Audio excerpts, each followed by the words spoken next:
That's great. All right. So now I've got that set up. And in 60 seconds, we'll get going.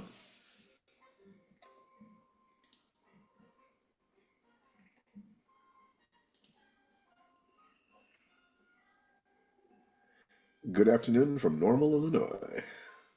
Okay. Wow. Okay.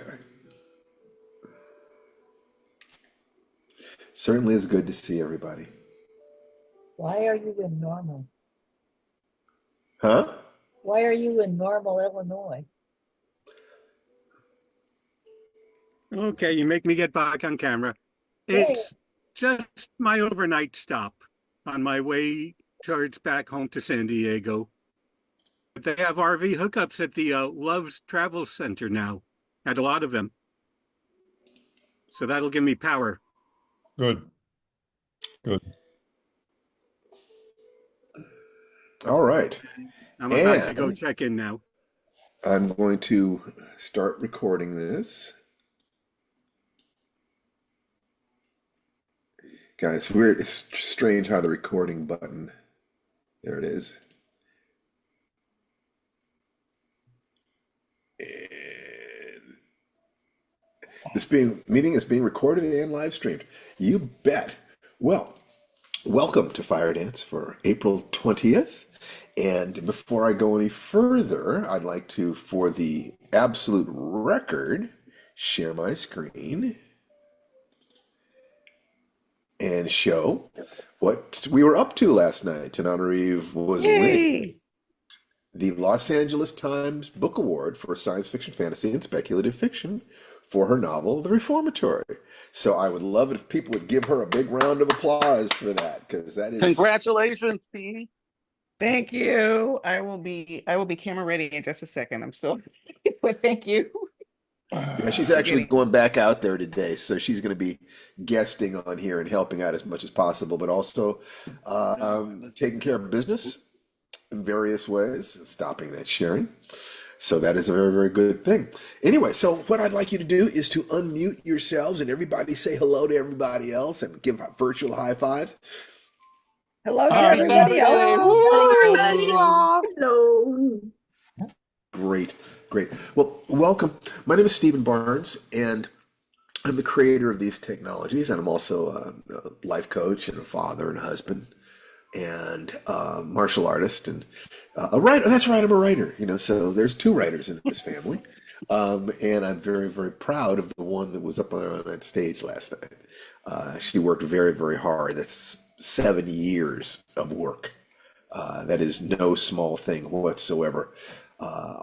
Very Tananri, would you say a little something about the reformatory and your path to writing it? I'd like to make sure that gets Oops. My official. camera's not set up. Hold on. I'll take care of the guests. All right, here I am. I don't have full makeup on yet, but yeah, it's okay. I don't need full makeup with y'all. So, hello everybody.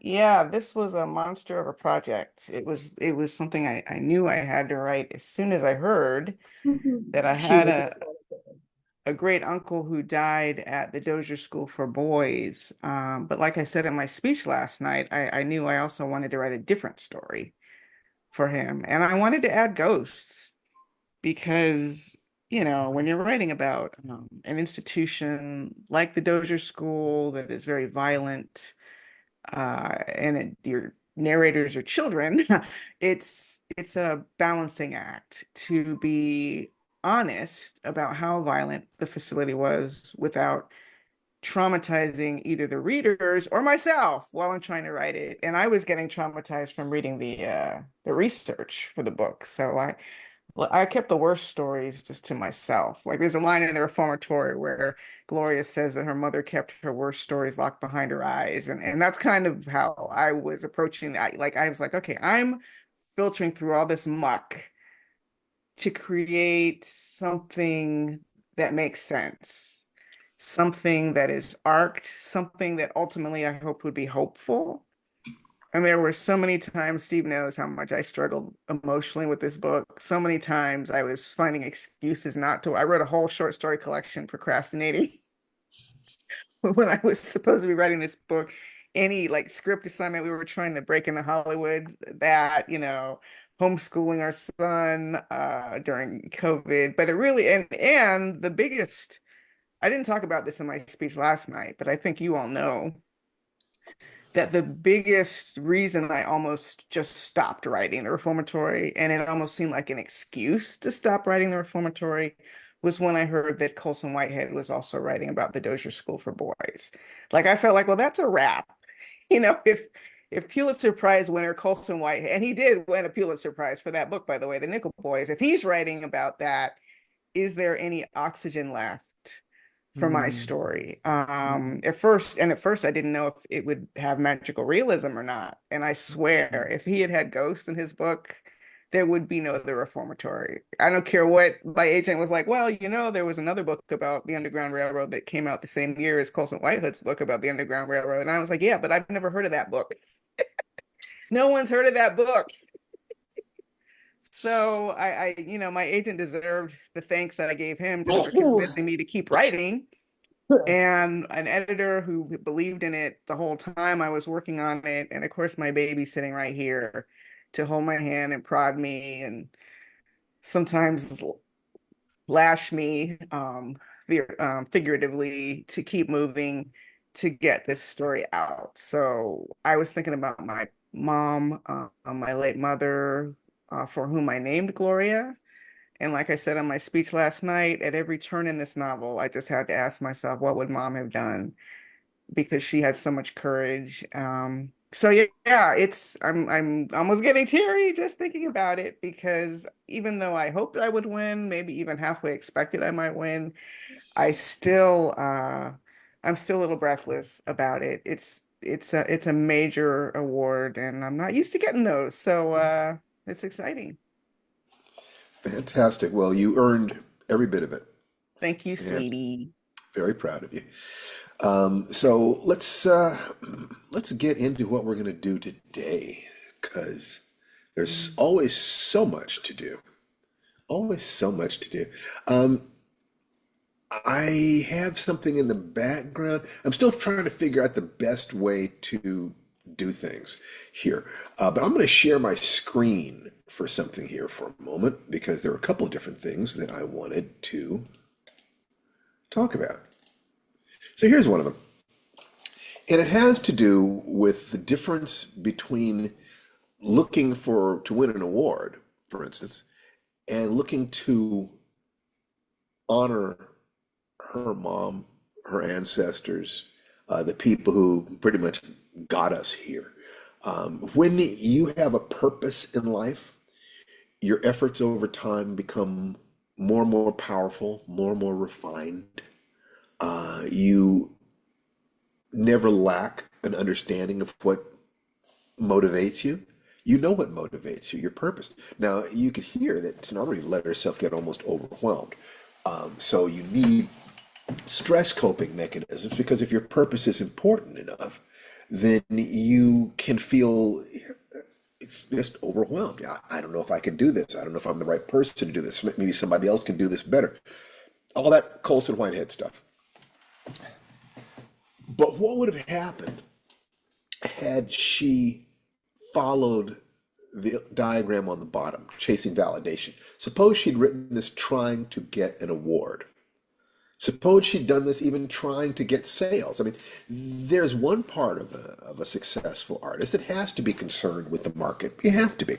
But that's the commercial part of you. That's the part of you that can become a fraud, the part of you that can become a hack. How do you create something that is simultaneously honest and powerful? I say you find a powerful purpose. If you have three major aspects of your life, your physical aspect, your emotional aspect, and your career aspect, one of the things that you need to do, if that following that RPM, the rapid planning method. The thing you have to do is one thing, that's the what. But then you have to ask yourself the why. You need a powerful why. You need to know why you want to do this. So for 7 years, Tananarive dealt with this. And the sense of why I want to do this, if you have the what and the why is powerful enough, then the how becomes easy. The how am I going to do it? Well, I'm going to do this number of pages per day. I'm going to do this much research. I'm going to have to do this much stress coping. Whatever. Those are the hows. But once you have the what, the next thing you need is the why. So this illustration that I just came across today accidentally is about what happens when you have a why. So if chasing validation is the same thing as trying to do it for money, is the same thing, as there are many other ways you can dead end your efforts by having the wrong why. Money isn't enough. It just isn't.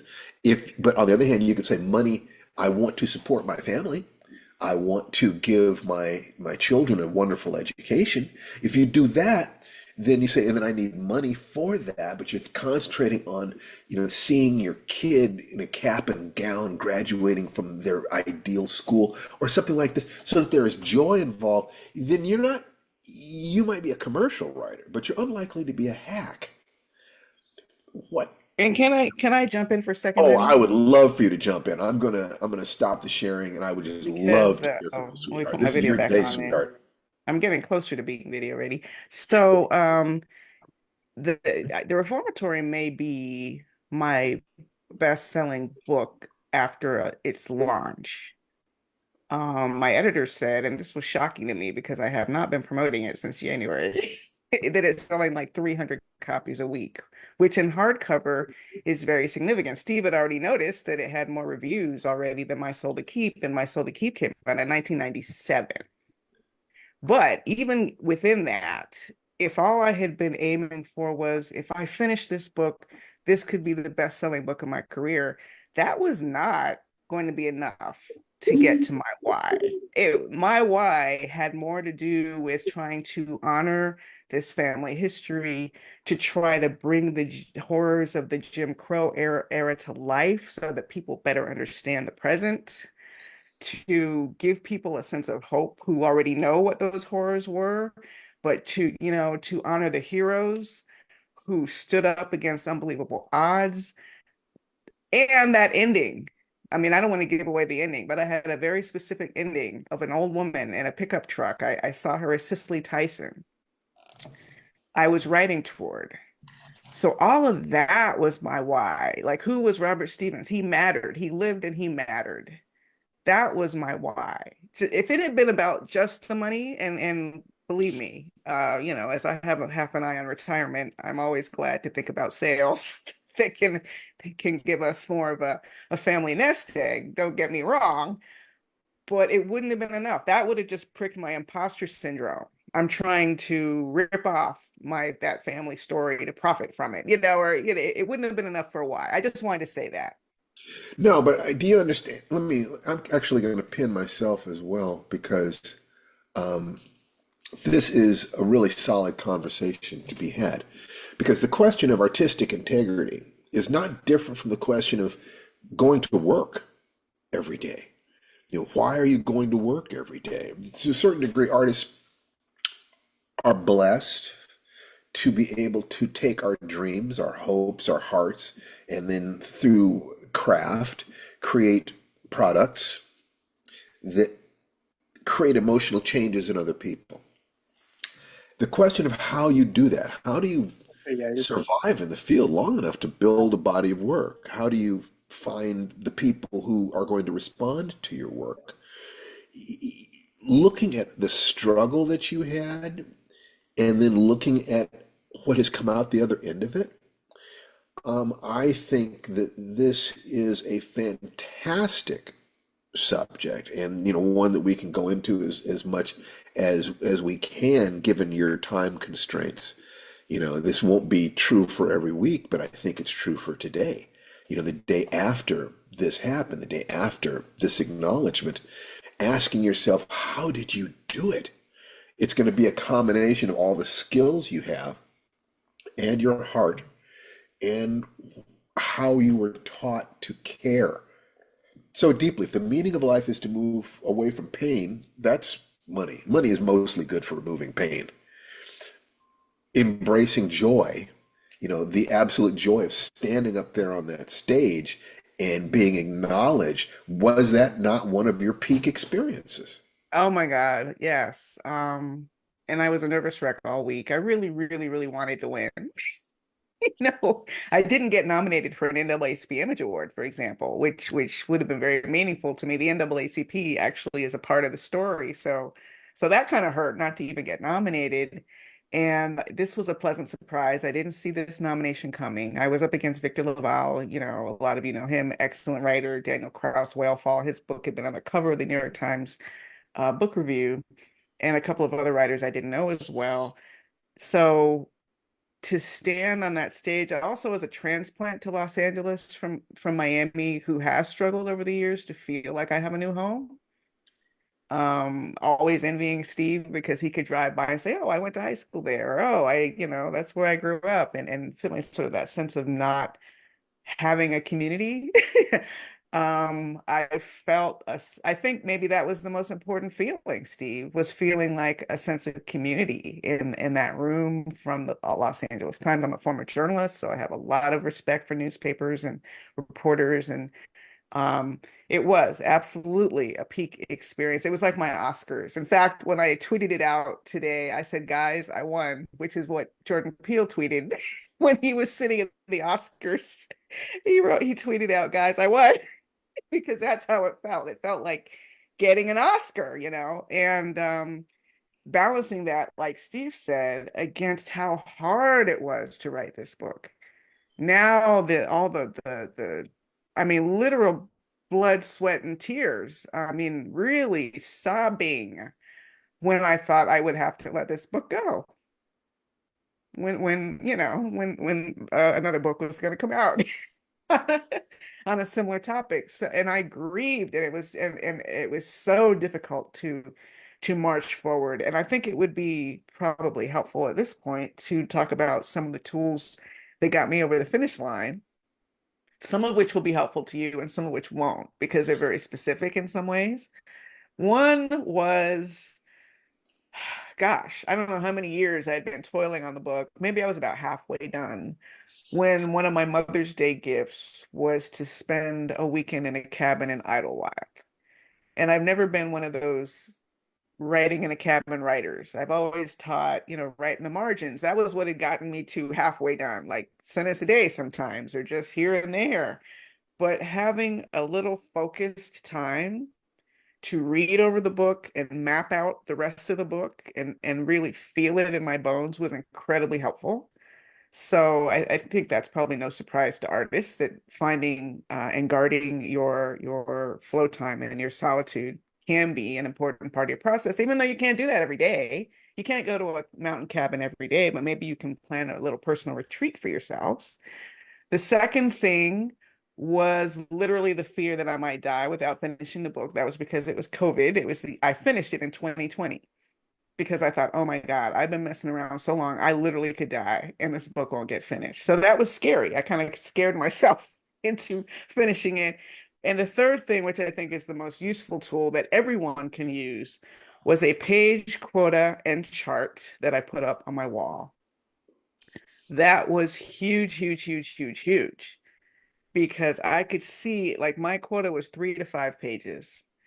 And I could see where I made my 3, my 4, hey, toward the end, sometimes 7. Once I got toward the end, I could really ramp up my page Three count. to Some five days pages per day, right? per day. Yes, per workday. And some days were 0. So I couldn't lie to myself that I was working on it every day, because I could see all the zeros on my chart. They were like right in front of my face. And that was, I think, the clincher was the quota and the chart. That made it very concrete.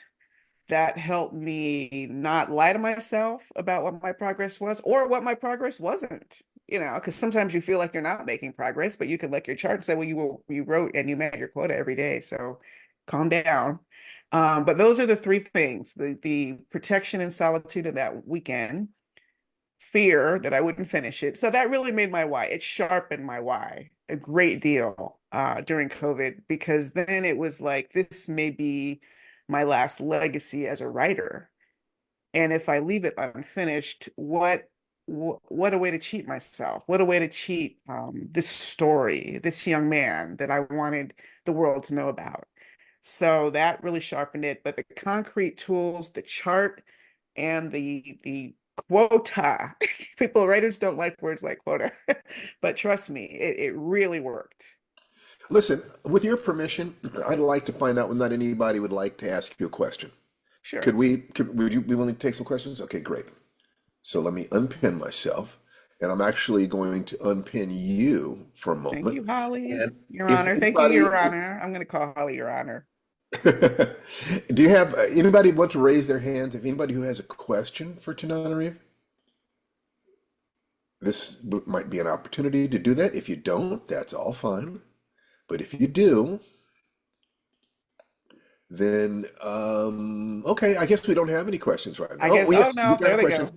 Got So the hand. I'm going to go with Holly first because we talked to Jaime a lot, and so we'll talk to him second. Let's talk to the lady first. Okay, Oh, you're unmute muted, Your yourself, Honor. sweetheart. You're muted. Okay, so There you go. my question was, it was such a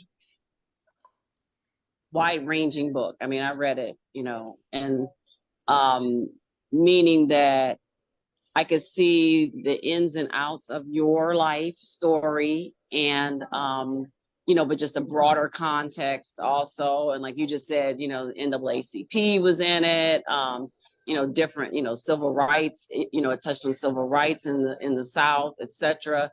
And really throughout our country. But what I really how do you this like I have things in my head that I think are big and far reaching too. How did you just narrow it down to I'm going to tell this story? And one thing that that they said when they were talking about your book was that all of the minor, even the minor characters were fully developed. So Hmm. you created this whole world, and all of the characters were so well developed. How do you get a handle on where do you start? I guess I wanted to say, where did you start because it's so big, you could just go off in 50 million directions. And what that does for me is then it never gets started. It never gets pinned down. Trust me, I understand that dilemma. And that probably was one of the things I was grappling with as I got lost in the research. You read memoir after memoir after memoir. I read Devil in the Grove by Gilbert King, which is about Thurgood Marshall and his case. Um, so the first thing for me, and I think I knew this from the beginning, was to have a narrow focus on the lived experiences of my two young protagonists, Robert and Gloria. Like at its heart, it was going to be his experiences on the inside, her experiences trying to free him on the outside.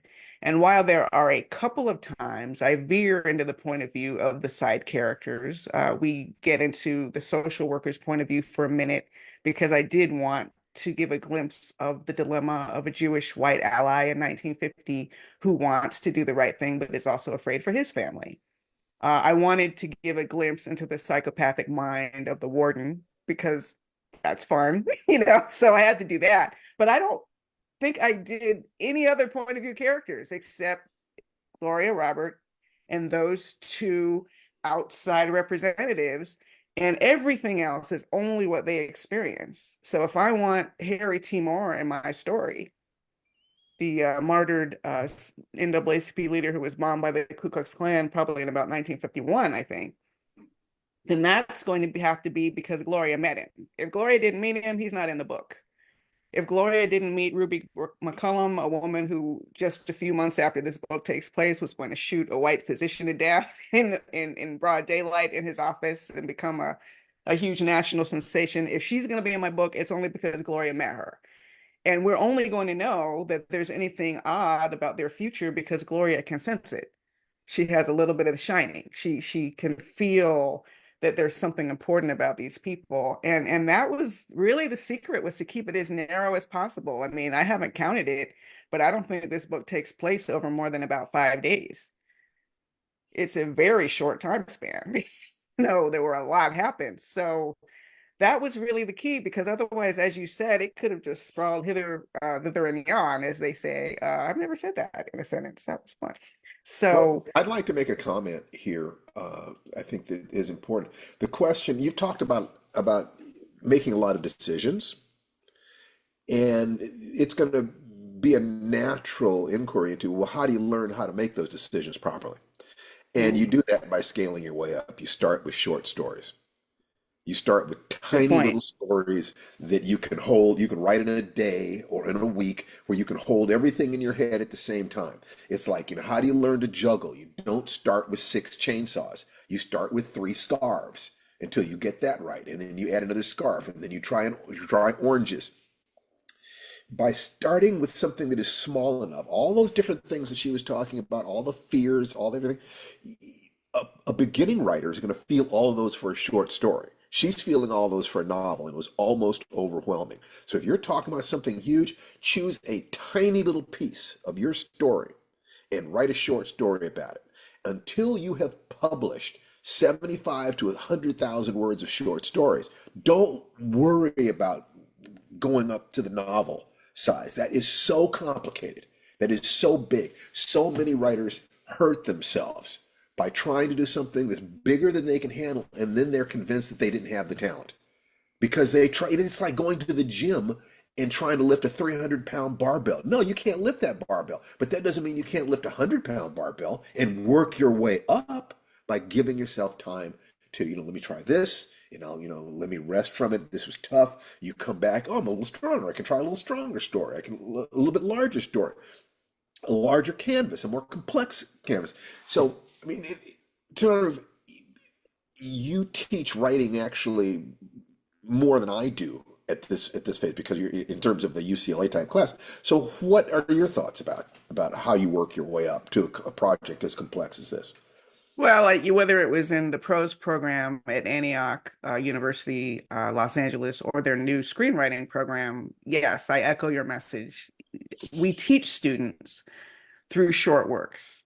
And that one anecdote I've told often, and I'll repeat it here in case you haven't heard it, is that I had a very good friend, actually, from our youth at the New York Times as interns, who was writing a novel years and years and years and years, toiling away on her first novel, which, by the way, is just about to come out this year.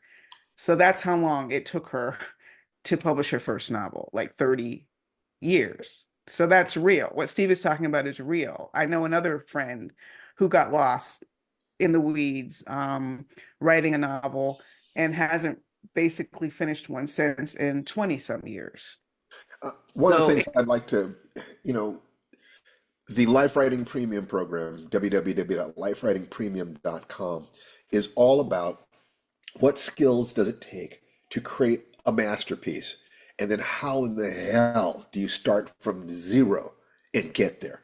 Because it's replicable. If you study enough successful writers, you'll start seeing that there are patterns.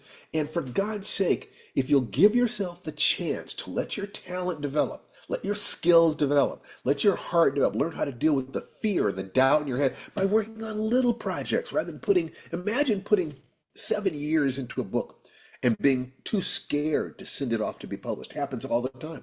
People spend and their, I drop, go ahead, T. I was just going to say, and there's also hope, for those of you who are working in longer works and it makes you feel pain, the idea of working on a short story, arc a short story out of your work in progress. That is something else I did. And maybe that was one of the tools I should have mentioned that kept me on the path, because I think in about 2017, I had finally gotten to a pivotal moment. I wanted to write it as a short story previously, but I didn't know it well enough. So it's about a third of the way through the book. Robert has just come to the reformatory, And it's not too spoilery to say that he's sent to the whipping shed. It's that chapter at the whipping shed. That was something I had been writing up to, like the most difficult thing I was writing up to, but also the most important moment in the book for me, because that's the instant when Robert realizes that these ghosts he's been afraid of, these little ghost stories he's been hearing, are not what's the scariest part of being at this reformatory, that it's the human monstrosity that is the most scary. And in fact, the idea that there are ghosts, that he can see ghosts, is actually kind of uplifting in that moment, because it reaffirms that there's more than what he can see. And he hears this voice saying, there's more than this, which I think is something we all have to tell ourselves when we're going through those periods. You know, those periods when, as Gloria says in the book, when God blinks and life falls apart. There's a hurricane, there's cancer. It's like death comes in threes. You're like, what did I do, Lord? What did I do? That those moments you have to tell yourself, there's more than this. This, or this too shall pass is another version of that thinking. And that's what Robert gets in that chapter, which I turned into an arced short story. All I had to change was taking some details out that the readers didn't need. It was actually an arc chapter as written. And even if you don't have that in a longer work, you can create a prologue that takes place before the events in your novel. And that's what I told Nadine. That's the other thing I was going to say. From my longtime friend, when I read her novel in progress, and I thought, wow, you are the best unpublished writer I have ever read. What the heck? How are you not publishing? And when I heard Akashic Books, my publisher for The Wishing Pool, was going to do an anthology called Haiti Noir, and she's Haitian American, I said, you need to arc some part of this novel as a short story and submit it to this anthology, which she did. And she got in and she got interviewed. I mean, she got better known. So that's another reason not to just rely on that 2, 3, 5, 7, 10-year process of writing your major work in progress. You're languishing in anonymity in the meantime, when you could be publishing, enticing agents, winning prizes potentially, getting optioned potentially. Yeah. So there are like 10 reasons to write Yeah, short. there's so many. There's so many. And one of the things you can do, the Life Writing Premium program is an investment, but come to these Zooms. Ask anything that you want. This is free. We're here every week, hoping that, whether it's about writing or other aspects of life or relationships or whatever, that's why we're here. We're 100% here. Whatever your level of resource and commitment, we'll meet you right where you are. You don't have to pay a dime to, here. Today is a day I'm really proud of what it is that we're able to offer you guys and what it is that we're able to do. So join the program if you can, but come here and just hang out and in the chats. Exchange ideas and support other people. Let yourself be supported. We have the tools here to get you all the way to being a successful writer. Use them, please. So let me move on to the next question. Thank you very much, Holly. It's good to see you. I think Jaime was next. Yes, Jaime is next. Thanks, everybody.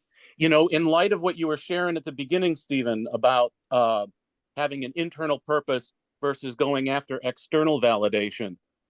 And as soon as it was released to the public, I read The Reformatory, and I have read 2 to 3 books a week for the last 50 years.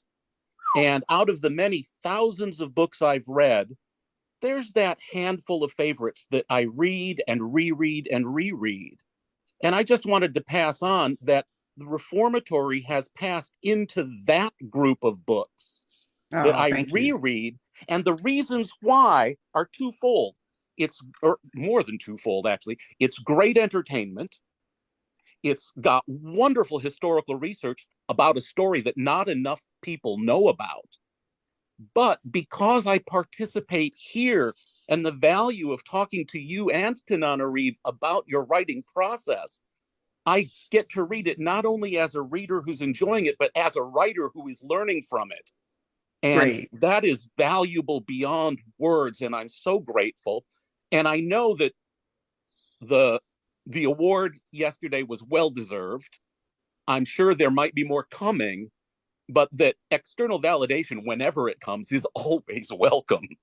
Oh my Oh, It that's gosh. may not great. be the greatest goal to strive as the main goal, but boy, thank you, thank you, thank you, thank you. Well, That's it. thank you, Jaime. And I'll also add to this, and no shade to my agent because he also gave me a great idea for the novel. But when he first read it, he said he wasn't sure it was ready. And all it was missing was the final chapter. I did add a final chapter at my editor's suggestion, but I literally changed almost nothing else between that manuscript he thought wasn't ready and this book. So again, still kind of walking out on faith. Well, like, well, let's just see. We'll send it to this one editor as a test balloon. You have to have sort of your inner barometer because I could have panicked. I could have said, "Oh my gosh, it's not ready. Let me rewrite or read." No, just send it out. That's great. Let's move on to Tom Barkley. Hi, Tananarive, and again, Um, congratulations. Even though I Thank put it you. in print, I wanted to say it again. This has been an amazing year for you. I am delighted to see your success. I really, really appreciate that. It means a lot coming from our group. Well, and you created that too. So again, there's yet another Well, one bit of of the things applause. I'm happy about, if our success can inspire people to think, well, maybe what they're saying works, because we're not teaching you anything that we're not using ourselves or teaching our children. To the degree that our success can inspire you to believe in yourself, then it is worthwhile to talk about this. Otherwise, it's just bragging, which is fun. Don't get me wrong, but what we're hoping is that you're gonna kind of say, well, let me try this. Let me suspend a little bit more of my fear. Maybe I can. Maybe there is a possibility. If it helps for that, then that's wonderful. Was there anything else you wanted to say, Tom? Yeah. Steve, you've talked about how you get started on a piece of work and writer duet.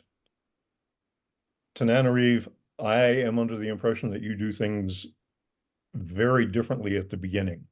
How do you get the first word on screen or on the page or in the notebook? It's tough. What the thing It's the thing where the first letter goes down? starting a project is tough. I kind of backed my way into my new novel, which is going to be called Bear Creek Lodge, because I didn't know it was going to be a novel. And I wrote it first as a short story, Incident at Bear Creek Lodge, which won a World Fantasy Award last year. But before it won that award, I felt like I wasn't finished with that world. So I also wrote a follow-up story for Ellen Datlow. And at that point, I started to think, well, maybe this is a novella. Maybe there's more to this story. And so it presented itself in chunks. It presented itself in vignettes to me, which was very, very helpful because it helped me kind of frame, what is this story actually about? Because the backstory appeared first.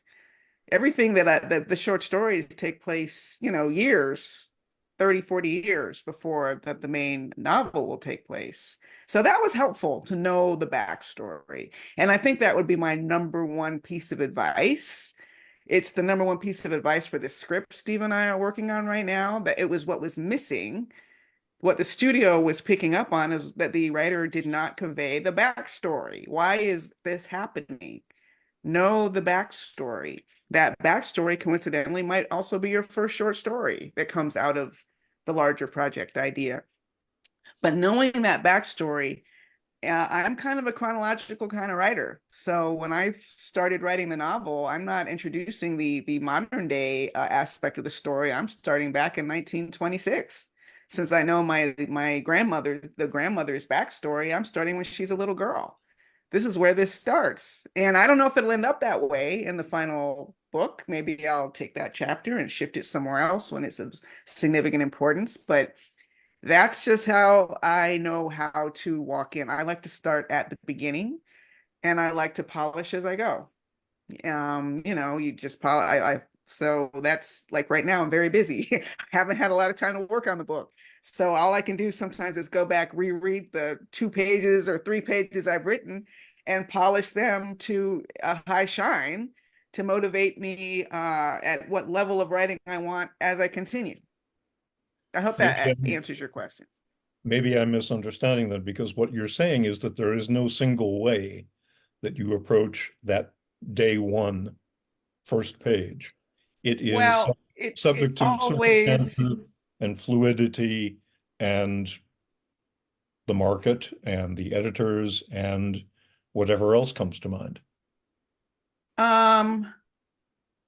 yeah, I guess so. I guess what I would add to that though is outlining. I didn't mention outlining. Outlining is stupendously important. So even though this started from 2 short stories, over the writer's strike, Steve and I wrote a spec script, which in my mind kind of is the outline for the novel. You know, it's based in the same world. It introduces the modern day story. So unless I see reasons to change the events as I'm working on the book, that is my outline. And I think probably outlining should have been the first thing I said. But I do, given that though, I like to start at the beginning. Thank you. Thaddeus Howe, who is just really one of my favorite posters over on Facebook, is watching, and he said that he said this very thing for years. Short stories are a gateway drug, and not just for you, but for your audience and potential avenues towards success. So thank you very much, Thaddeus.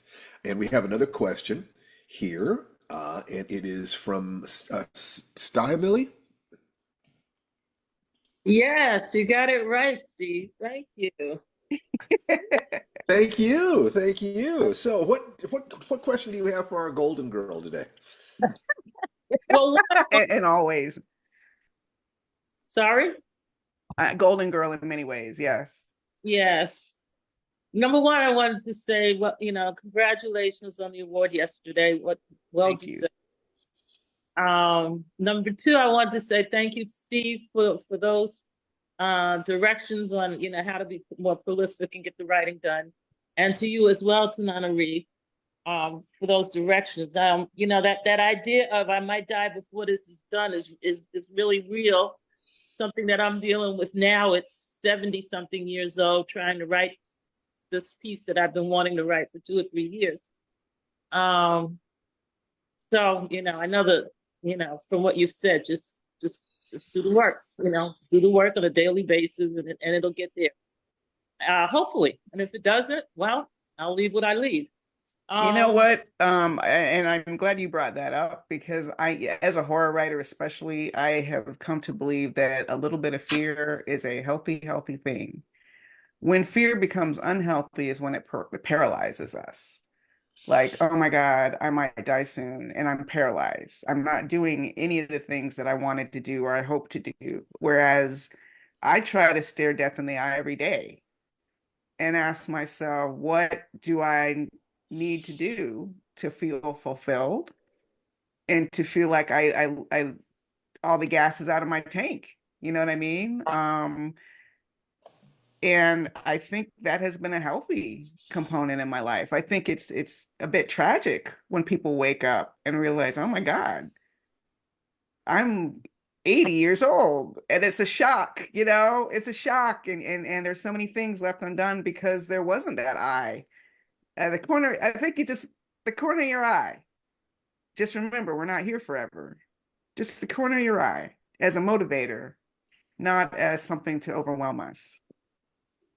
Thank you. Yeah, I think that's so true. I'm getting other things done. I won't say that I'm not getting things done that I need to get done or want to get done. But yeah, that's useful information. The third thing I wanted to say, I'll think about what you just said. Thank you for that. The third thing I wanted to say was, I have a science background. As a science educator most of my life. And never was really into horror or sci-fi on a large level until I read your books and Octavia's books, and that drew me in. Still not my favorite genre, but you are 2 of my favorite writers, which is really interesting. Thank you. And you might remember that you and I met when I worked at Hero Books many years ago in Brooklyn when we hosted Oh, several of your books. So that, that was my introduction to your work, and I am forever grateful. And I wanted to say that what draws me into what you and she write is your commitment to social justice and being able to bring that in with the horror, and turning me on to understanding that, looking at what all of this uh, that we combat as social justice workers uh, is a horror. Stephen King didn't do it for me that way. All the other writers, but you did, because you connected it to my culture, our culture, and to the struggle. And if you would just say a few words on that, how I know your parents were were in the movement early on, so you started out that way early in your life. But just it doesn't seem like that was a connection that was easy to make in my mind. The yeah, horror. I'll speak to that. I'll speak to that briefly. I didn't get to say this in my speech last night. One thing I wanted to say was that I was struggling a bit as a newer writer right out of college after being exposed to the canon. I had started writing quiet epiphany stories with white male protagonists because that was canon. That was what a story looked like and felt like, not because I thought I would sell faster either. I think that would have even been a more admirable position. It was just that I lost myself in my own imagination. So no wonder I wasn't publishing. I was sending out all these like short stories that were just like everybody else's short stories, none of me in there. And it wasn't until I wrote The Between, and that was in part because of Mom and Day by Gloria Naylor, for the racial aspect, and in part because of Anne Rice, an interview with her for the genre aspect, to realize I could have impact as a writer writing horror about Black people. And even if I had no examples of other people who were writing horror, I didn't know any other Black horror writers. I didn't even know Octavia's work until I had already started My Soul to Keep. So that was very important to write my truth. And I think that's for everybody out there. I mean, yeah, keep an eye on the marketplace, but don't lose track of who you are, because you are the thing that is unique about the work that will make it jump to the top of the pile. When I look at the lists of books that were nominated for awards, these were all very personal experiences by these writers. Mm. So don't lose yourself. Stay true to yourself. And as a child of civil rights activist, there was no way I could write without having some kind of history and social justice in there. My mother was always telling me these stories over and over and over again. So I think that's where I learned the impact of storytelling. Great. Thank you very much. So let's see who's next. We have Otis Johnson. Hello, hey Otis. guys. Hey, I just also wanted to say congratulations on your award, and I just went ahead and ordered the reformatory as we're sitting here, and Oh, I look great. forward to reading it. And also, thanks for the idea of just, I don't know, a lot of us have internal worlds that we want to get out of our heads, and we're learning the skills to do so. So thanks for the idea of presenting us with doing like shorts to get those out. And ever since you talked about that a couple of weeks ago, I've been like writing a lot to get these little micro pieces of, the big novels I dream of writing later out. The And worst mistake so people much can fun. make is looking at the finished work of mature world-class artists and comparing their current work to that. And one of the things is they're looking at books. They love books, sometimes Mhm. trilogies. So people think, well, that's what I'm supposed to write, without looking at the fact that the safe stair step approach is much more likely to get you there. There's no downside except maybe a little ego. I want to jump right into a book. But if you start with projects that are too big, it's like going into the gym and trying to lift a weight that's too large, Mhm. or trying Mhm. to spar with a black belt class, getting your butt kicked and figuring, well, I guess I'll never learn karate. No, you simply took on more than you could handle. Give yourself time to develop. And by writing stories that are extracted, you're protecting your IP, you're having fun. You know, Hmm. you're getting yourself known, you're learning about the market, you are attracting agents and editors. It's the perfect way to get started. Plus, there's the fun of getting published. You get published, you make a little bit of money. It's not a lot, but you're paying maybe one bill. You know, so that whole idea of I'm going to pay my light bill with the stories that I write. You do that, and suddenly your writing takes on additional significance. It's actually contributing to your family. It's not just a hobby. Maybe it won't turn into a world beater. You know, maybe you're not going to be at the top of the New York Times bestseller list, but you're actually in the game. You're actually in the game. You're in the big leagues. I mean, it's like there's a gigantic difference between somebody who has never published and somebody who's published and paid one bill with that money. Those are completely different people. So you get to feel proud, honestly proud. And when you do that, I am proud of you. It's like, great, welcome to the game. This, it's all there is. Once you've done that, all there is a matter of degree. It's just a matter of degree. You're on the path. You're one of us. One of us. One of us. One of us. Well, that's great, Otis. Anything else we can do for you today? Oh, nothing much. You were talking about that. I just found out that a second story that I did is actually I published it for a quarterly, and I'm just happy that it's going to be in print. And like, I'm just super excited about that. Yes. Yeah. Never lose the part of you that gets excited about that. Yeah. There is always so much stuff in life that can drag us down. Be the kind of person who is easily amused, it's easy to feel joy. It's easy to feel excited. It's easy to be proud of yourself. Start building your walls so that life has to work harder to beat you down than it has to lift you up. Just one of the things I tell Jason who's coming back from school is, what did you enjoy in class today? Tell me something you enjoyed in class today. So when you do that, you're looking for the things that give you energy, that lift you up. And you will start noticing that there are people who look for reasons to be unhappy, and there are people who look for reasons to be happy. And the people who look for reasons to be happy are happier people. And since the meaning of life is to be joyful and of service, you get to decide every day whether or not you're going to be a winner. Every single day. And once you've won at anything, you know how to win at anything else. I mean, it just so happens that finding joy is a great way to write every day. It's a great way to read every day. It's a great way to get past the fear that stops you from sending stuff out because you're happy. So happy breeds happy. Crappy breeds crappy. So that's great. Congratulations, Otis. And let's move on to Dr. Matt. Hey everyone, sorry I haven't been able to jump into the group for the last few weeks. It's been a little bit manic. We've missed you, Doc. Uh, Where have you been, young man? Where have you been? We've missed you. Get off my lawn. Anyway. that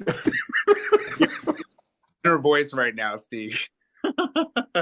But no, thank you all for holding the space down, and again, congratulations to Nana Reeve and to you, Steve, as well. Thank you. I mean, I know none of this, you all clearly show every week like this is not something you do alone.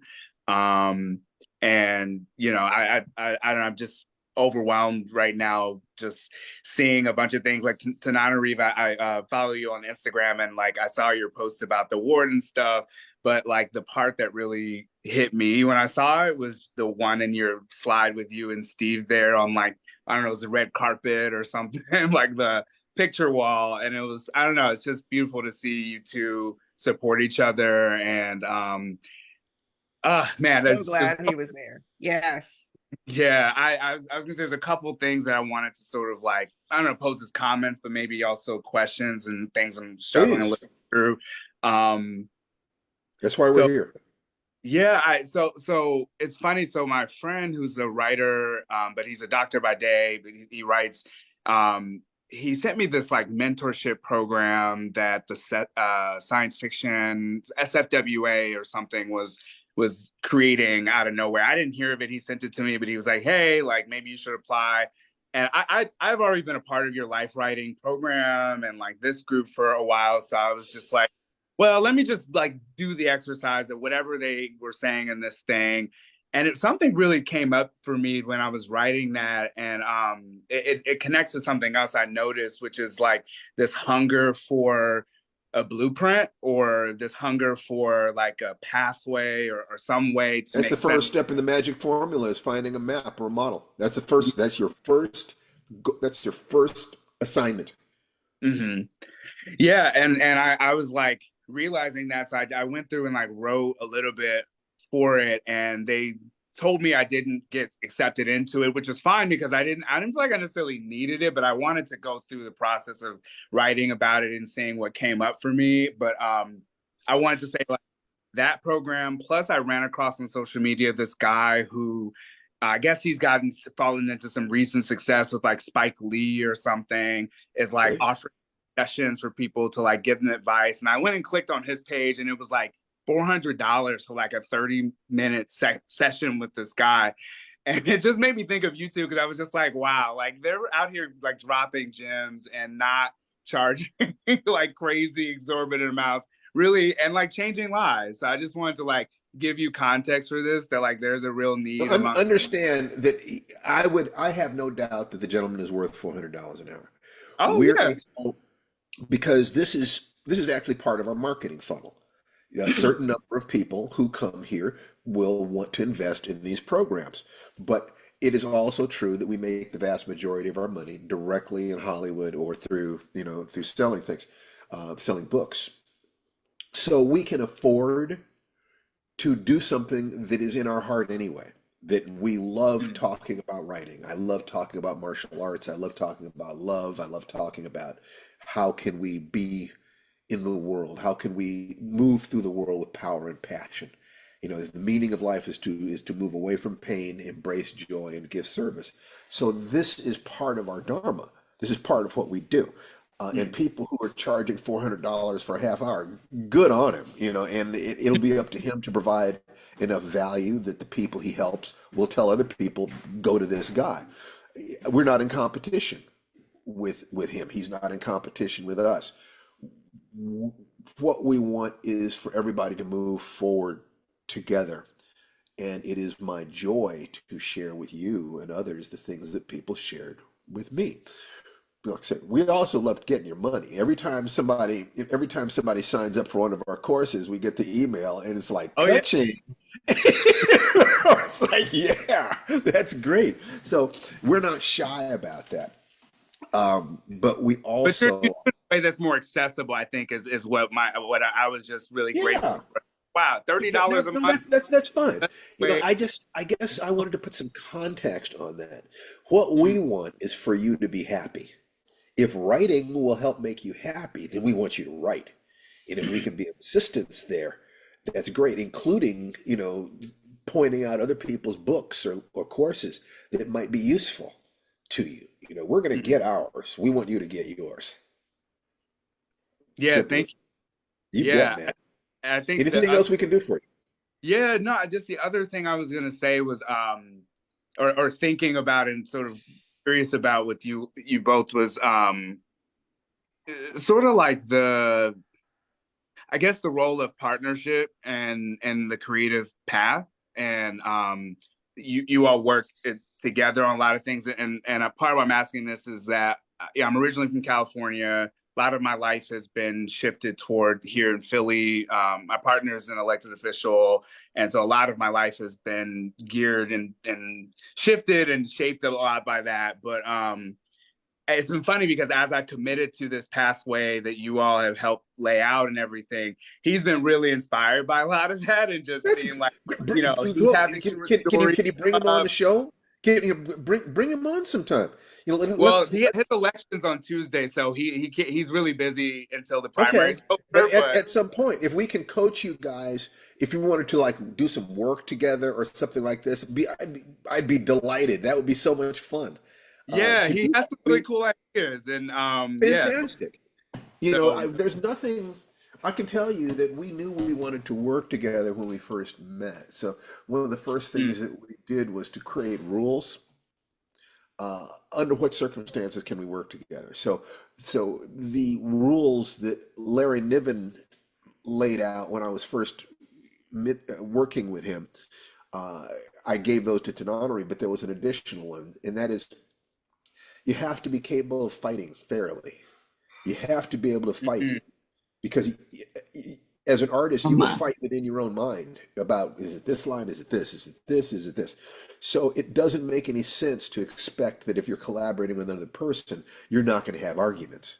So what you have to do is understand how will we fight fairly. And even more importantly than that, if you're married to a person, if you're in love with that person, our first and most important rule was that the relationship itself is never on the line. There is never any, Don't say it's it. my way or the highway. Look up here.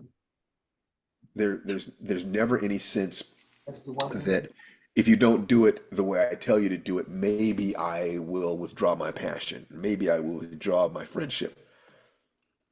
If I ever had the feeling that the work was hurting our marriage, then we'd have to stop working together because the marriage is more important. yeah. Love is more important. It just is. So bring bring your vision of what it is that you want to do with your partner to us. Okay. Because whether it's about especially if it's about writing, but even if it's about relationships, relationships are one of the three big ones that we love to brainstorm about, and we would be honored to interact with you on that Okay. basis. Okay, Appreciate. Yeah. great to see you, Matt. Likewise. All right, so let's see who's else is up there. Nick Hovick. Yes, hello. Hello, Nick. You remember me? You seem so familiar. Where did we meet? When did you start doing this online stuff, Steve? Your life writing course. Oh, Jesus, I don't know. It was 20 years ago. Yeah, that was about the last time. I was in that for a while, and then life took several turns, and so I ran off the road into the weeds. Anyway, Okay. So how can it we was serve you? How have you well, been? sir. I was I've been going through a couple of years here where I'm going through all sorts of people's programs. This is going to magically do this. This will do that. I'll refocus. What is it you're trying to accomplish? I've been working on a screenplay. Well, two things, two big things. Um, Aside from cultivating my faith in God. One is I've got a screenplay I've been working on for about four plus years.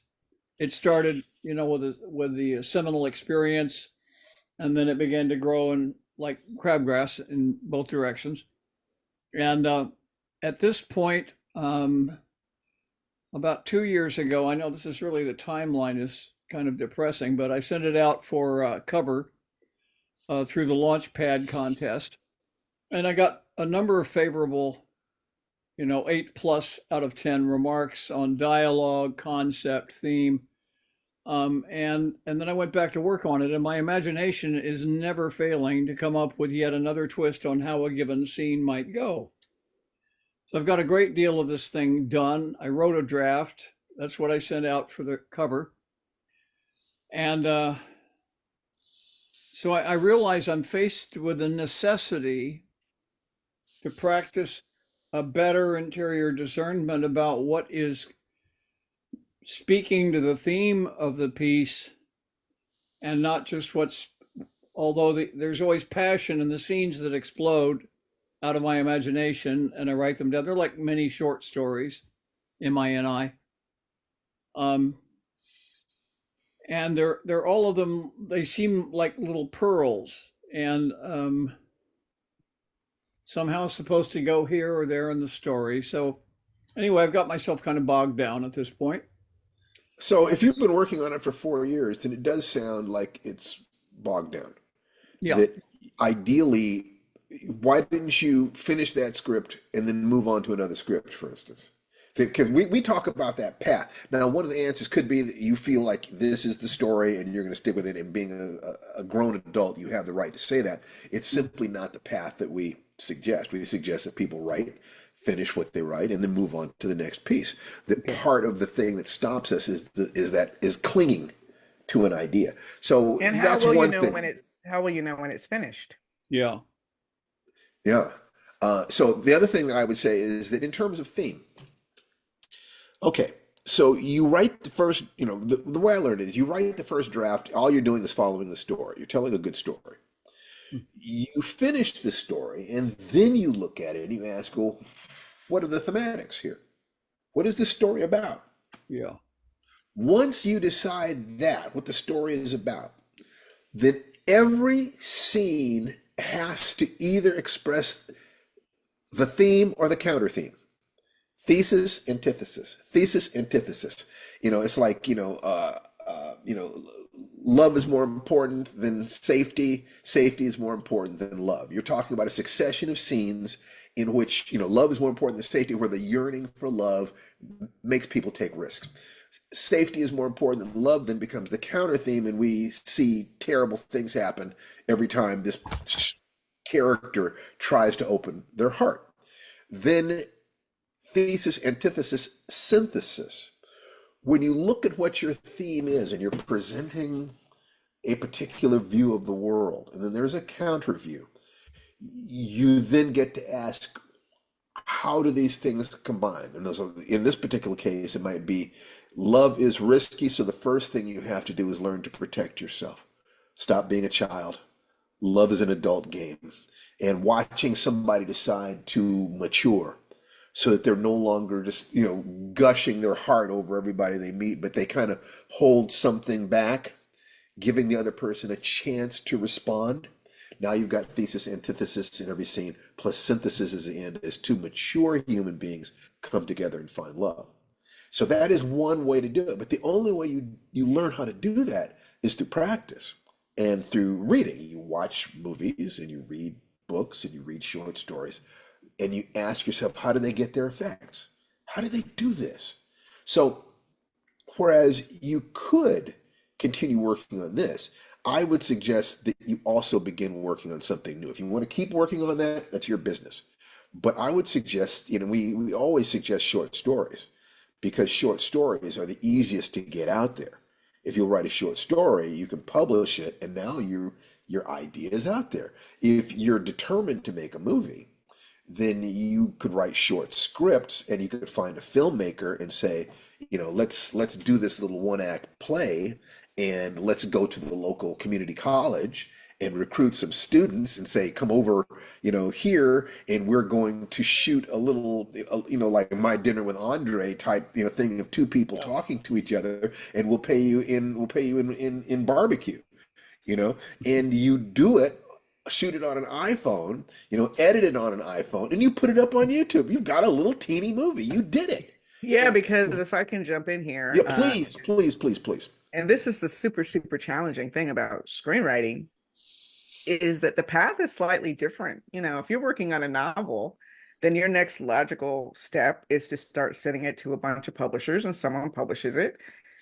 It's not easy. Not everyone can do it, but it happens way more often than movies get produced. So the next logical step in a script is to find someone who's either going to advocate for it and make it, a producer, who likes it, or to set yourself up so that this is a writing sample, which is what most scripts turn into, a writing sample to get working on other projects. So I agree, yes, at a certain point you have to say you're done and start working on the next one. If screenwriting is your primary artistic expression, always be expressing. But if you want it to move forward, you need to start asking yourself, what are the steps I need to take to get this script in the right hands? Is there a film festival happening near my community sometime this year where I can go and meet producers, ask smart questions in the Q&A so that I can come up and talk to them afterward? Because Hollywood is a business of relationships, way more than publishing is. Most people probably never met their editors in person before they submitted their screenplay, their book, whereas most screenwriters know someone personally who is working with them on getting a movie set up. But the good news is you can meet people And that's where can you meet people where based on where you live who work in the industry, who can advise you? Is there an actor? My first book, Blair Underwood, really loved it, and I made a lot of contacts because he was out there trying to get it made. Who will be your Hollywood allies to help get that script into the right hands is a super important question if your end game is you want some chance of seeing that script produced. Yeah. And remember, work backwards from how you want to conclude. The meaning of life is to be happy. So your whatever goal you have, the reason you have that goal is to be happy. So if you would say it would make me happy to have a movie made, well, what is the simplest version of the thing? You make it easy to be happy. Does it need to be a major Hollywood film? If it's up on YouTube and people can find it, is that enough? Something in between? How about a stage play?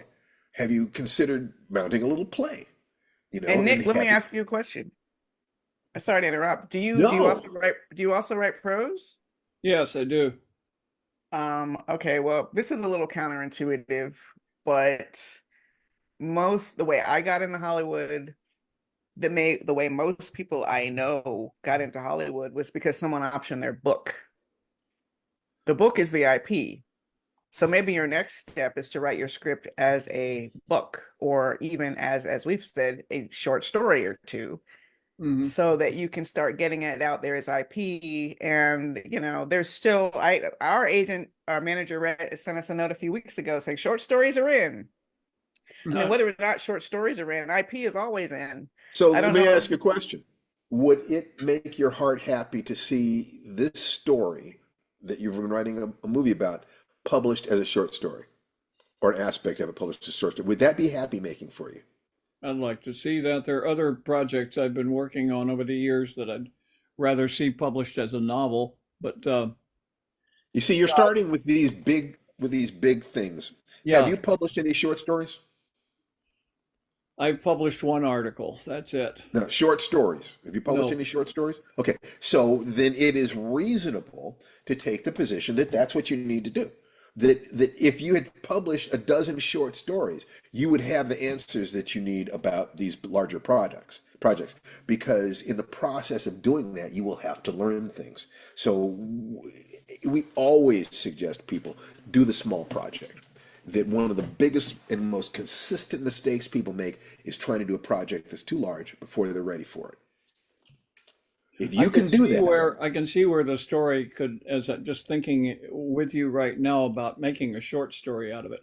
I yeah, can I mean, see a where I short can story is going to take place in compress one it. day. Yeah. It's happening right now.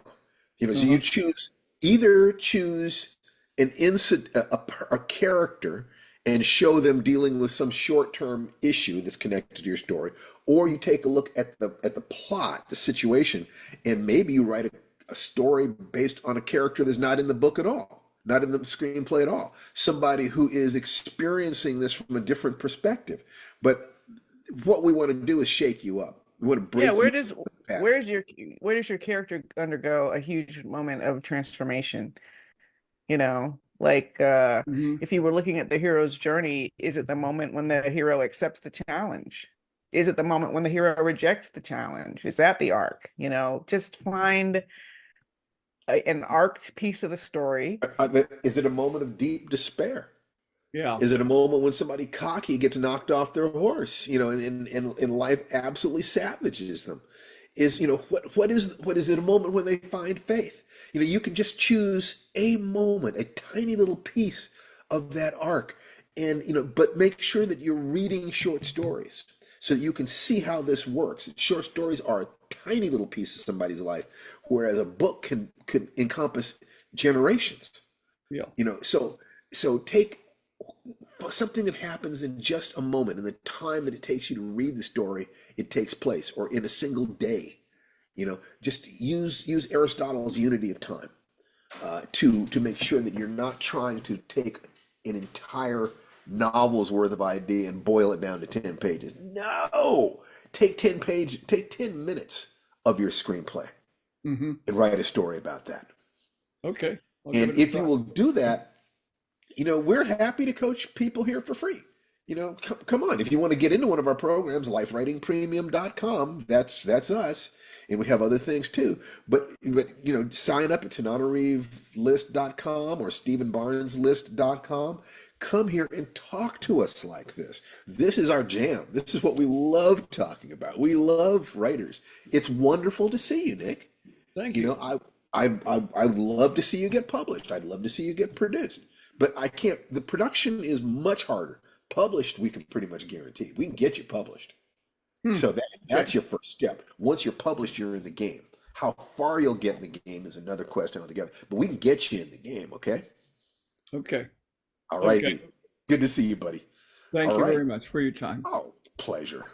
All Good. right. So, let's see. I'm going to get off of this and let's see. Any other hands up? I don't see any other hands up. And we've had lots of good questions, so I don't have to call on people against their desires. There was something I wanted to talk about. We've got 15 minutes here. It has to do with how do you deal with negative people? How can you learn from negative people? If you're trying to accomplish anything, people who have not accomplished will either tear themselves down, I'm garbage, or they will say the world was against them. Okay. It's going to be some combination of one of those two things. So if you are positive about yourself or positive about the world, you're going to rub some people the wrong way. And you have to be aware of that and understand that it's not your fault and it's not your job to make them feel, to agree with them. You can always find pity parties about anything. Oh, it's impossible to lose weight. It's impossible to get published. It's impossible to find love. And raise your hand if you've met some of those people. Just like it's just not possible. That's right. Raise your hand if you've ever been one of those people. I've been one of those people. You bet. Oh, it looks like we have. Okay, Chikaja raised her hand. I think she was just raising her hand to respond to this, not because there's a question. As you can probably tell, we have 90 minutes with you every week. If you have any questions, comments, questions, or requests, that I will prioritize that over anything I was planning to say. You are what's important. Okay, so never hesitate to break into my flow. Don't worry about that. All right. So what I wanted to do is I did some notes about learning, taking advantage of the negativity and so the first thing I want to say is when you run into a negative person, the first thing you do is breathe. Be sure you're not holding your breath. Proper breathing is a reset button for your life. It is the buy-in for the entire Firedance program. Is 60 seconds of deep, slow, diaphragmatic breathing once every 1 to 3 hours. So it's like every 3 hours, let's say, you're just stopping and you're breathing. Deep, slow, diaphragmatic breathing. Be sure to go to YouTube, look up diaphragmatic breathing. Let me put it in the background here of what diaphragmatic breathing is so that there's no mistakes. It's belly breathing. Okay. So, belly out when you inhale, belly in when you exhale. All right. So, breathing is important because it is the point where conscious and unconscious minds connect. If you take a negative person and have them use these practices we talk about here in Fire Dance, you will actually begin to see them losing their negativity. You'll see them becoming more positive. Just changing their breathing will do this. So if you do it when a person is being negative to you, if you ask yourself, let me breathe. The other thing is notice how they're breathing. They're almost certainly going to be breathing up in their chests, in their shoulders. They're doing fear-based breathing. They're not getting enough oxygen. They're getting too much carbon dioxide, and their poor little hindbrains are thinking that they're suffocating. So that's one of the first things, breathe. The second thing is to ask yourself, look at their general beliefs, values, positive and negative emotional associations. The results in life will be modified for their starting point because make no mistake, if you are born into a situation of oppression or abuse, it's going to hurt your baseline. But assuming that those other things are roughly equal, The results they get are going to be determined by their beliefs, values, positive and negative emotional anchors. Unless you want the same results they have, you better not be modeling their attitudes or their behaviors. Pay very close attention to this that they're eating. If you want that breakfast, look at their recipe. If you don't want that breakfast, find a different recipe. Our results are going to be based on our actions. So when you run into negative people, pay attention. How did they become negative and what kind of results are they getting? What do they believe about human beings? Kind of maybe number three is just kind of focusing it. What do they believe about human beings that triggers such negativity? It's almost always a person who has a generally negative attitude about life will have a negative attitude about human beings too. And sometimes that ire is directed at a particular group, at men or at white people or at rich people or whatever. But sometimes it's just sort of general. We suck. Look at this. Pay attention to this. Remember that the meaning of life is to be happy, is to be joyful. More in an expanded sense, is to move away from pain, embrace joy, and be of service. So people who are on that road have similar beliefs and values. They embrace things like the three gates, asking yourself, is it true? Is it kind? Is it useful? People who are negative all the time will have different core beliefs, different core patterns. Start paying attention. When you meet a negative person, look at the way they breathe, ask questions about what they believe, get some sense of how they're operating their emotions, and then do the opposite. You use them as a warning sign of what not to do because they're in fear, they're in anger. And usually, I think that it is reasonable to say that all anyone ever wants is to be happy, to be loved and loving. And when you meet a bad person, a person who's behaving in bad ways, and there's some in the news right now, these are people who do not have healthy connections with their hearts. These are people who lost that sense of simple joy that every baby has looking at the eyes of their mother. I think that we're all just trying to get back to that sense of peace that we had in the womb, or in the arms of the people who loved us. And remember, everybody who's alive today was loved at one time. If babies who are not loved die, it's called failure to thrive. If they're not loved and cooed and cuddled, they die. Babies have to have more than just the bottle. If you can start looking at people who are negative as people who are afraid, people who are disconnected from love, it will help you to understand the flip side of that is that if you look at the fear and you address the fear, and if you deliberately every day connect with love in your own life, you're not going to become like that. So, like, just, I hate to say it, but yeah, using people as a bad example can be very instructive. Another question is, do they consider themselves as negatively as they do others? In other words, is it they believe we are stupid as a species, or they are stupid, or you are stupid? The first, thinking that humanity as a whole is not worth anything, that's just damaged ego. Just, human beings are worse than animals is a fairly consistent and common formulation. But if they consider themselves to be better than other people, they are stupid. That's a swollen ego. And a swollen ego is, of course, the flip side of an inferiority complex. The last thing, and most important thing, maybe look at their lives. The meaning of life is found in the ability to escape pain, embrace joy, and give service. Where are they on this continuum? Do they have obvious disadvantages that make negativity a likely outcome? If not, what happened to them that they have such filters?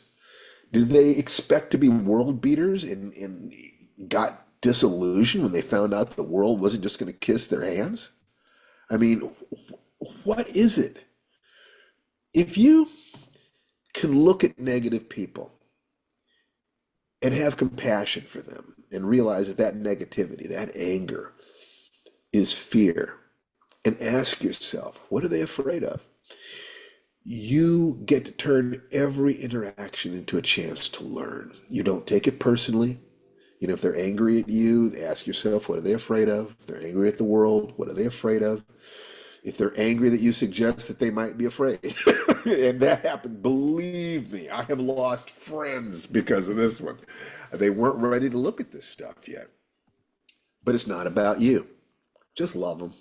You know, they'll either come through it in time or they won't. In neither case is this your problem. Your problem is to live a life of joy and service. That's, and if you can't live the life of service, move out of pain and begin to embrace joy. And you do that and you radiate that joy to the world. And guess what? You're being of service. There are people who believe that we should not dream of being happy unless the entire world changes. Very politicized people. You know something? Okay. In that case, solve the whatever problems you see in the world, solve the individual version of that problem in your own life. If you are seeing that there's too much poverty, figure out how to make money in your own life. Now you figured out and you can come up with ideas about how to expand that. If you believe that there's too much obesity, okay, have you solved that in your own life? There's too much, people aren't loving to each other. Do you have a loving relationship? Solve the personal version of the political problem that you want to face, and you're in the position to possibly be a leader who can help others. If you're committed to helping others, that's fine. There's service. So first, get out of pain, embrace joy, be of service. We have 5 minutes. Any more comments, questions, or requests about anything today? It's been quite a day today. And I'm very proud of you guys. You've asked great questions. You've let us really interact with you. And I can't ask Jenny O'Brien. Hey, Jenny, Hi. how are you? Yeah, I do this thing of volunteer or you will be voluntold. And I just decided I wanted to say hi to you. How are you doing today? Doing good.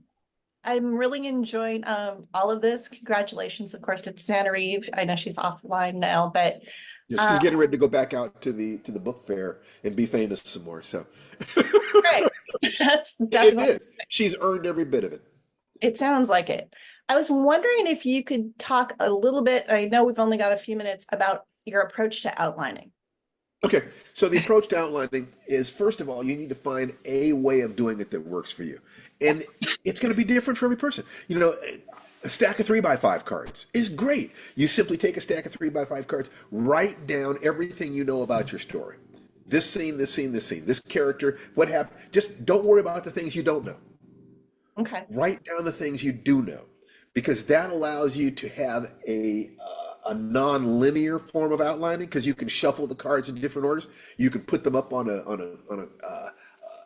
whiteboard. I use post-it notes. I use giant post-it pads. I use a whiteboard. I use a whiteboard with magnetic index cards, with magnetic dry erase cards.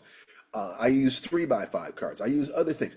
And every single form of outlining, whether it's Google Docs, using numbers or letters, various forms of a brainstorming program like Tony Buzan's mind mapping. What you want to do is take everything you know about your story, get it out of your head and onto paper. Get it out of your head and onto paper. That your ideas will look differently written down than it does when it's sitting in your brain. When it's sitting in your brain, it's hard for you to manipulate the pieces unless you're, Nikola Tesla. It's really, really hard. But the other thing that's beautiful about this is if I gave you a dozen different ways to outline, every time you take the same information and put it into a different form, you will see different things about your story. Every time. So you can take the same information and just say, I think I'm going to create a mind map of this. I think I'm going to do, you put what I know into the form of a couple paragraphs in a Google Doc. I'm just going to create a bullet points. Every time you do that, you will learn something new because you're seeing the same thing from different directions. And let me tell you why that is. Your brain has absorbed countless thousands of stories, countless, millions of stories, because every joke you've ever heard, every comic book, every cartoon, every movie, every episode of a television show, every time anybody has told you what happened at work, every single time, that's a story. Stories have a common structure. We like the hero's journey as something that is a really nice general sense of, people want something. If they go after it, it'll cause some problems, so they're often scared. They have to take a bunch of actions. Mm-hmm. That that think of the full curve of a story as a circle. A short story is often just a few degrees of arc. An outline is a bunch of points along that circle. Now, if you understand geometry, if I give you 3 points, you can draw the rest of that circle. 2 points isn't enough, but 3 points, you can draw a circle. 4 points, and you can draw a sphere, right? So if you trust your unconscious mind, then if you know a bunch of scattered things about a story, once you start forming them into an outline, there is a place inside you that has an intuitive sense of what the structure of a story is. And some of these things will begin to describe a shape. Now that's a visualization. They might describe a surface. They might describe a piece of music. I often will look to write until I can start hearing the music in the piece. Your mind will have its own unique way of organizing things. Every time you put it into a different form of outline, you are asking your mind, show me the shape behind the shape. Show me the thing that inspired me. What helped me bring this up? It's like the work you do every day is like dragging a block of marble up out of a quarry. Your polishing process is chipping away everything that doesn't look like an elephant. There was an elephant. Whatever it is that you're trying to do, there is something your unconscious is trying to say. There's a shape, there's a sound, there's a feeling, there's something that inspired you, and you're only getting glimpses of it. Each of those glimpses is one of the data points that you know. If what I have said to you makes sense, you'll be able to take this and run with it. Take any form of organization, start with 3x5 cards, write down everything that you know. Then you put those 3x5 cards up in some order on a cork board, or you carry them around in your pocket. In odd moments, you sort back through them. And what if it happened in this order? What if it happened in this order? Whatever form of storytelling, of story structure that you like, hero's journey, beginning, middle, and end. There's somebody who wants something and something stands in their way, and their efforts are a series of revelatory, increasing failures, leading to a precipitating event, making necessary a reward, a solution followed by a reward. Whatever it is that you do, and I like having a bunch of different ways of looking at story, because each structure tells me something different. Experiment, have fun. In other words, you already know enough to do all of this stuff. Any approach you take could work. Make sure that what you're trying to create is small enough to fit within what you understand about story. Like, we said, don't try to do a novel if you've never published a short story. The only way you'll be able to do that is if you're almost an intuitive genius.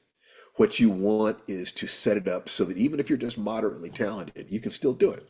You can earn a black belt if you just go to class 4 days a week. You'll get the hell beat out of you, but eventually you'll have that black belt and you'll understand how to use your body, your mind, in a way that maximizes you.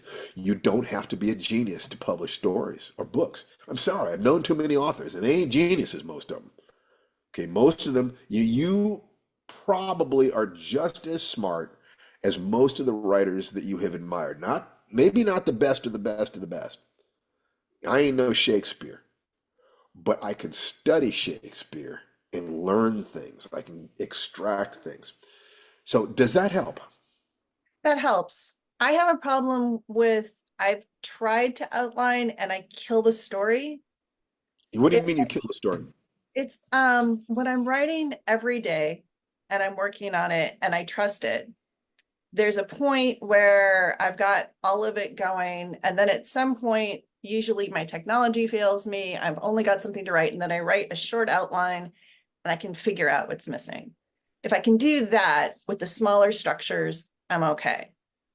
When I try to plot out, and maybe my problem is I've tried to plot out larger pieces or try to outline larger pieces in my day jobs, outlining is easy for me, and that's how I solve arguments. So let me ask you a question. Have you published? Poetry, and then Okay, I've so that's your problem. Assume that your problem is you are getting ahead of yourself. okay. You're simply trying to do a project that is too large. You can't juggle 5 oranges, but you could juggle 3 scarves Okay. until that gets boring, and then you juggle 5. Okay, or you juggle 3 oranges. Always cut yourself a break. Assume you are smart enough to do this. You think, I don't know how to do this yet. The yet will save your heart. I don't know how to do this yet is very different from I can't do this, which is what most people do. They get frustrated. So take an outlining form that you have enjoyed and write several short stories.